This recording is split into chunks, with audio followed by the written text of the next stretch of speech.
ஆண்டவராகிய இயேசு கிறிஸ்துவின் நாமத்தில் உங்கள் யாவருக்கும் என் அன்பின் வாழ்த்துக்கள்.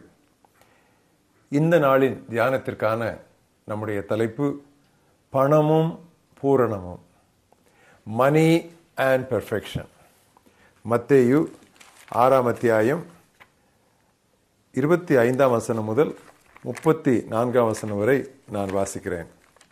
மத்தேயு 6:25 முதல் 34. ஆகையால் எண்ணத்தை உண்போம், எண்ணத்தை குடிப்போம் என்று உங்கள் ஜீவனுக்காகவும், எண்ணத்தை உடுப்போம் என்று உங்கள் உடலுக்காகவும் கவலைப்படாதிருங்கள் என்று உங்களுக்கு சொல்கிறேன். ஆகாரத்தை விட ஜீவனும், உடையை விட உடலும் விசேஷித்தவைகள் அல்லவா? ஆகாயத்து பட்சிகளை கவனித்து பாருங்கள். அவைகள் விதைக்கிறதும் இல்லை, அறுக்கிறதும் இல்லை, களஞ்சியங்களில் சேர்த்து வைக்கிறதும் இல்லை. அவைகளையும் உங்கள் பரமபிதா பிழைப்பூட்டுகிறார். அவைகளை விட நீங்கள் விசேஷித்தவர்கள் அல்லவா? கவலைப்படுகிறதுனாலே உங்களில் எவன் தன் சரீர அளவோடு ஒரு முழத்தை கூட்டுவான்? உடைக்காகவும் நீங்கள் கவலைப்படுகிறது என்ன? காட்டு பூக்கள் எப்படி வளர்கிறது என்று கவனித்து பாருங்கள். அவைகள் உழைக்கிறதும் இல்லை, நூற்கிறதும் இல்லை. என்றாலும் சாலமோன் முதலாய் தன் சர்வ மகிமையிலும் அவைகளில் ஒன்றை போலாகிலும் உடுத்தி இருந்ததில்லை என்று நான் உங்களுக்கு சொல்கிறேன். அற்ப விசுவாசிகளே, இன்றைக்கு இருந்து நாளைக்கு அடுப்பிலே போடப்படுகிற காட்டு புல்லுக்கு கடவுளை விதமாக உடுத்துவித்தால் உங்களுக்கு உடுத்துவிப்பது அதிக நிச்சயம் அல்லவா? ஆகையால் எண்ணத்தை உண்போம், எண்ணத்தை குடிப்போம், எண்ணத்தை உடுப்போம் என்றெல்லாம் கவலைப்படாதீர்கள். இவைகளெல்லாம் அஞ்ஞானிகள் நாடி தேடுகிறார்கள். இவைகளெல்லாம் உங்களுக்கு வேண்டியவைகள் என்று உங்கள் பரமபிதா அறிந்திருக்கிறார். முதலாவது இறையரசையும் அவருடைய நீதியையும் அவருக்கு ஏற்புடையவற்றையும் தேடுங்கள். அப்பொழுது இவைகளெல்லாம் உங்களுக்கு கூட கொடுக்கப்படும். நாளைக்காக கவலைப்படாதிருங்கள். நாளைய தினம் தன்னுடையவர்களுக்காக கவலைப்படும். அந்தந்த நாளுக்கு அதன் பாடு போதும். இன்றைய மனன வசனம் 1 தீமோத்தேயு 6ஆம் அத்தியாயம் 10-11 வசனங்கள். பண ஆசையே எல்லா தீமைக்கும் வேறாயிருக்கிறது. கடவுளுடைய மனிதனாகிய நீயோ இவைகளை விட்டு ஓடு. Love of money is the root of all evil, but you, man of God, flee from all these. நமது ஆண்டவர் பூரணராய் இருக்கிறபடியால் தமது மக்களை குறித்த அவருடைய சித்தமும் அவர்களும் பூரணப்பட வேண்டும் என்பதே.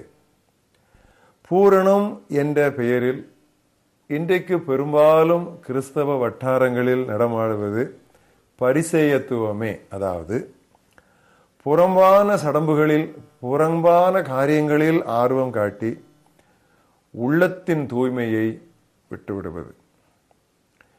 பண ஆசையிலிருந்து விடுபடாமல் எவரும் பூர்ணராக முடியாது. தன் சிறு வயது முதல் திருக்கட்டளைகள் யாவற்றுக்கும் கீழ்ப்படிந்து வந்ததாக பெருமிதத்துடன் ஒரு வாலிபன் இயேசுவிடம் வந்தான். வந்து அவரை பார்த்து, இன்னும் என்னிடம் என்ன குறைவு உண்டு என்று கேட்டான். அதற்கு இயேசு, நீ நிறைவுள்ளவனாக விரும்பினால் உனது உடைமைகளை விற்று ஏழைகளுக்கு கொடு, பின்பு வந்து என்னை பின்பற்றி வா என்றார். ஆனால் அந்த வாலிபன் அவர் சொன்னதை கேட்டு வருத்தத்துடன் சென்று விட்டான். இந்நாட்களில் இந்த சத்தியம் பிரசங்கிக்கப்படுவது அபூர்வமாகிவிட்டது. அபூர்வத்திலும் அபூர்வம். ஏனென்றால் பொருளாசைதான் வாடிக்கையாகிவிட்டது. கடைசி நாட்களில் மனிதர் பணப்பிரியராய் இருப்பார்கள் என திருமறை முன்னறிவித்துள்ளது. பவுல் தீமோத்தேயுக்கு எழுதிய 2ஆம் கடிதத்திலே அதை தெளிவாக குறிப்பிட்டிருக்கிறார். எல்லா தீமைக்கும் வேர் என்று பண ஆசையை தவிர வேறு எந்த பாவத்தையும் திருமறை கூறவில்லை. அப்படியானால் பண ஆசையை குறித்து நாம் எவ்வளவு கவனமாய் கண்டிப்பாய் இருக்க வேண்டும் பாருங்கள். பண ஆசை சோதனையிலும் அறிவீனமான பல தீய நாட்டங்களிலும் நம்மை வீழ்த்திவிடும். அது விசுவாசத்தை விட்டு நம்மை வழிவிலகச் செய்யும். பலவிதமான வேதனைகளை கொண்டு வந்து நம்மை அது கோரப்படுத்தும்.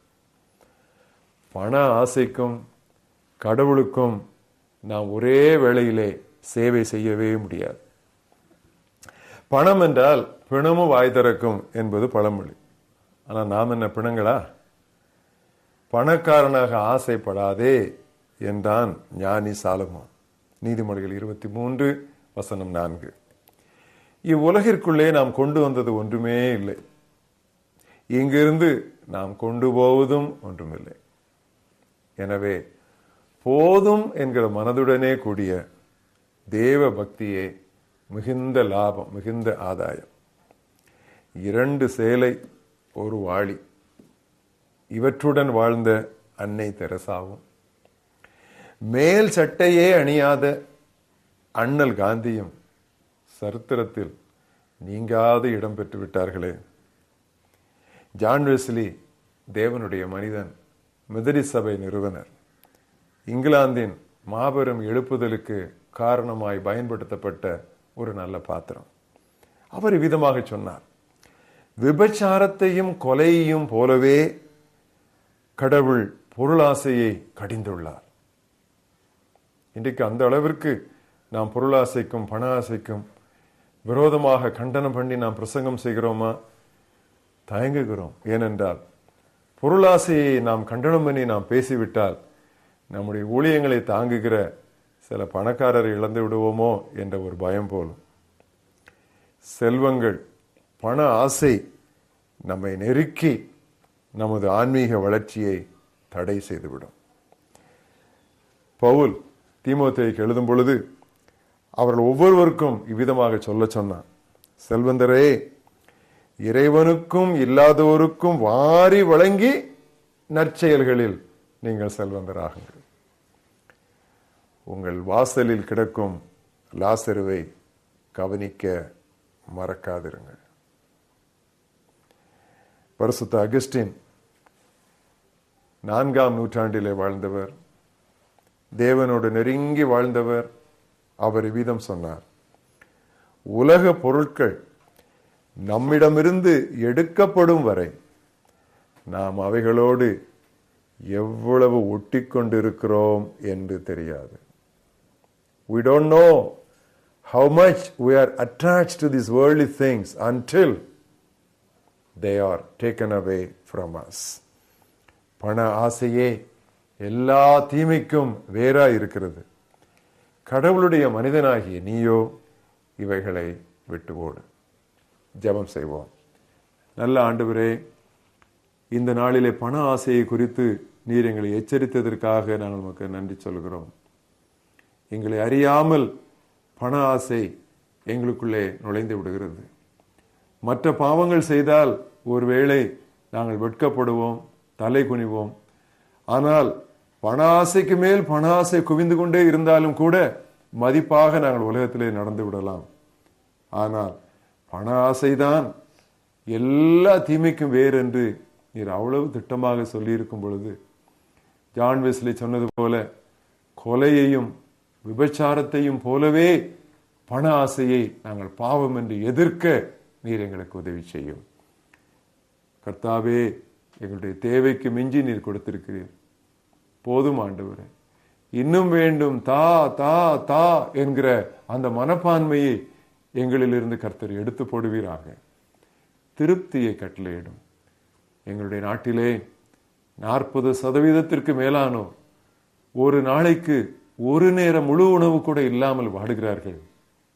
அப்படியானால் இந்த நாட்டிலே 3 உணவு சாப்பிடுகிற நாங்கள் எல்லாரும் செல்வந்தர்கள் தான்.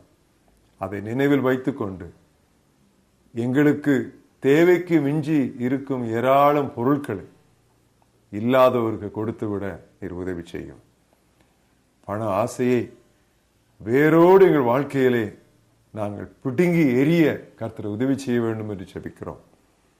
எங்களுடைய பிரசங்கங்களிலும் எங்களுடைய செய்திகளிலும் பண ஆசைக்கு விரோதமாக பிரசங்கிமார் எல்லா இடங்களிலும் முழங்குவார்களாக. அப்படிப்பட்ட ஒரு புரட்சியை எங்களுடைய பிரசங்க பீடங்களிலே கர்த்தர் கட்டளையிடும். இயேசு கிறிஸ்துவின் நாமத்தில் ஜெபிக்கிறோம் எங்கள் ஜீவனுள்ள பிதாவே, ஆமென்.